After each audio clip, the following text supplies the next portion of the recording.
បាទសូមជម្រាបសួរអស់លោកស្រីនិងកញ្ញាជាទីគោរពនិងជាទីរាប់អានសម្រាប់ការធ្វើបច្ចុប្បន្នភាពនេះប្រចាំថ្ងៃនៅក្នុងថ្ងៃនេះខ្ញុំបាទសៀនស្រតសូមលើកយកអំពីទីផ្សារលោហៈដ៏មានតម្លៃបង្ហាញអំពីភាពមិនជាក់លាក់មួយនៅឡើយនោះទេ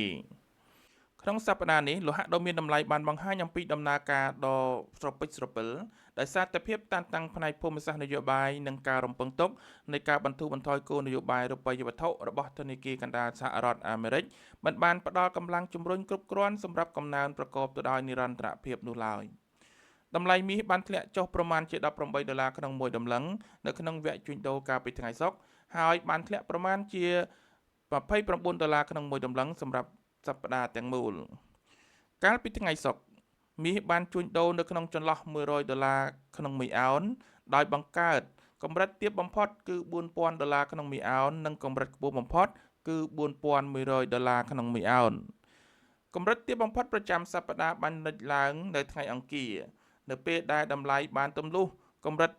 $4000ក្នុង1អោន1ផ្លែតដោយប៉ះទៅនឹង$3997នៅថ្ងៃពុធតម្លៃមាសបានឡើងទៅដល់កម្រិតកំពូលប្រចាំសប្តាហ៍របស់ខ្លួននៅតម្លៃ$4134ក្នុង1អោនមុនពេលបាត់បង់កំណើនភាគច្រើនហើយបង្កើតបានជាម្លប់ខាងលើដ៏វែងនៅក្នុងតារាងប្រចាំថ្ងៃរបស់មាសនៅក្នុងការជួញដូរទាំងនេះជាកត្តាដែលបង្កឲ្យមានភាពស្រពិចស្រពិលនៃតម្លៃមាសទិន្នន័យការងារផ្លាស់ប្ដូរការរំពឹងទុកនៃការកាត់បន្ថយអត្រាការប្រាក់របស់ធនាគារកណ្ដាលសហរដ្ឋអាមេរិកកាលពីថ្ងៃប្រហោះនាយកដ្ឋានស្ថិតិការងាររបស់សហរដ្ឋអាមេរិកបានចេញផ្សាយរបាយការណ៍របស់ខ្លួនជាលើកដំបូងដែលបានផ្អាកដំណើរការរដ្ឋបាលរបស់ខ្លួនកាលពីពេលថ្មីៗនេះទិន្នន័យការងារខែតុលាបានបង្ហាញអំពីការបង្កើតការងារយ៉ាងខ្លាំងក្លាបំផុតដែលលើសពីការរំពឹងទុកដោយមានចំនួនការងារប្រមាណជា144,000កន្លែងត្រូវបានបន្ថែមដែលការរំពឹងទុកមានត្រឹមតែ50,000កន្លែងតែប៉ុណ្ណោះទោះជាយ៉ាងណាក៏ដោយអត្រាគ្មានការងារធ្វើបានបន្តកំណើននិន្នាការរបស់ខ្លួនដោយ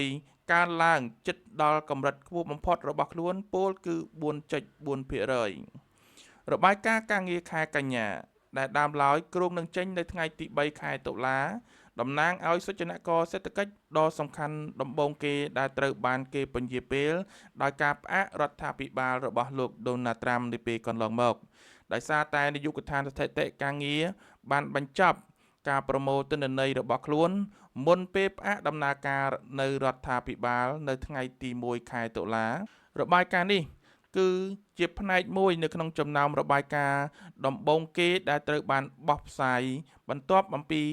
ការបើកដំណើរការរបស់រដ្ឋាភិបាលឡើងវិញនាយកដ្ឋានស្ថិតិការងារបានប្រកាសកាលពីថ្ងៃពុធថារបាយការណ៍ការងារខែតុលាដែលដើមឡើយត្រូវចេញនៅថ្ងៃទី7ខែវិច្ឆិកានិងមិនត្រូវបានចេញផ្សាយដោយឯករាជ្យនោះទេផ្ទុយទៅវិញតួរលេខទាំងនេះនឹងត្រូវបញ្ចូលនៅក្នុងរបាយការណ៍ខែវិច្ឆិកាដែលគ្រោងនឹងចេញផ្សាយនៅថ្ងៃទី16ខែធ្នូបន្ទាប់អំពីកិច្ចប្រជុំកំណត់គោលនយោបាយរបស់ធនាគារកណ្ដាលសហរដ្ឋអាមេរិកអ្នកចូលរួមនៅទីផ្សារបានឆ្លើយតបជាមួយទៅនឹងការរំពឹងទុកដែលកើនឡើងគួរឲ្យកត់សម្គាល់សម្រាប់ការកាត់បន្ថយអត្រាការប្រាក់នៅក្នុងកិច្ចប្រជុំរបស់គណៈកម្មការបើកទីផ្សាររបស់ធនាគារកណ្ដាលសហរដ្ឋអាមេរិកនាពេលខាងមុខនេះដោយដែលបានឆ្លុះបញ្ចាំងនៅក្នុងសូចនាករដ៏សំខាន់មួយ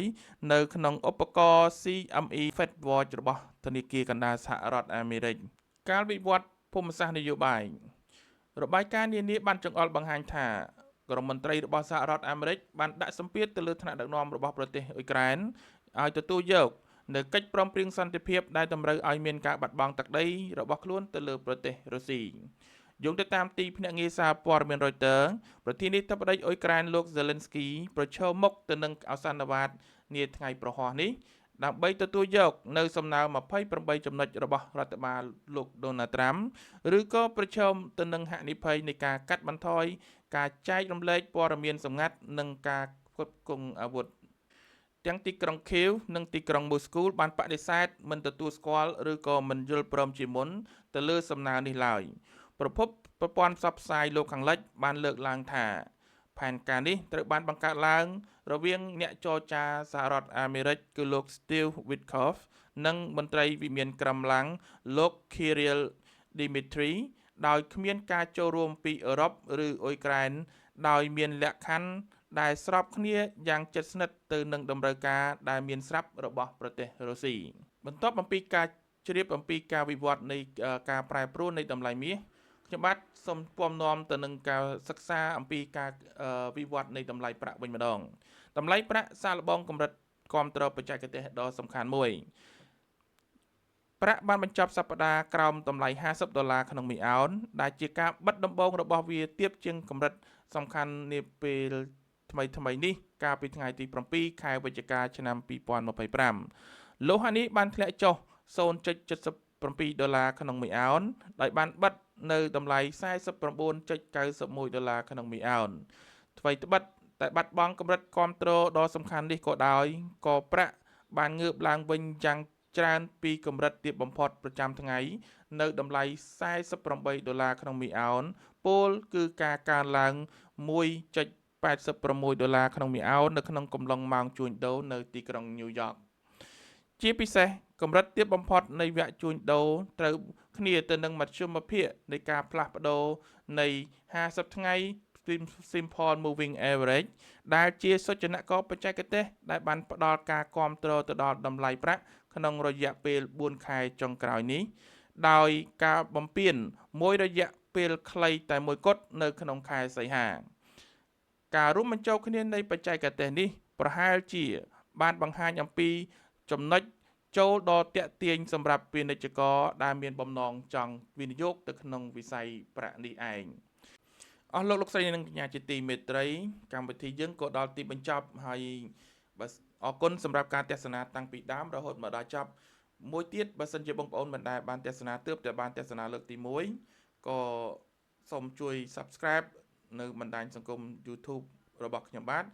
ឬក៏ Follow នៅ Page Facebook របស់ខ្ញុំបាទដែលមានឈ្មោះថាសៀនសុរតដើម្បីជាការលើកទឹកចិត្តនៅក្នុងការធ្វើមេតិការជាបន្តមកទៀតខ្ញុំបាទសៀនសុរតសូមអរគុណសូមជម្រាបលា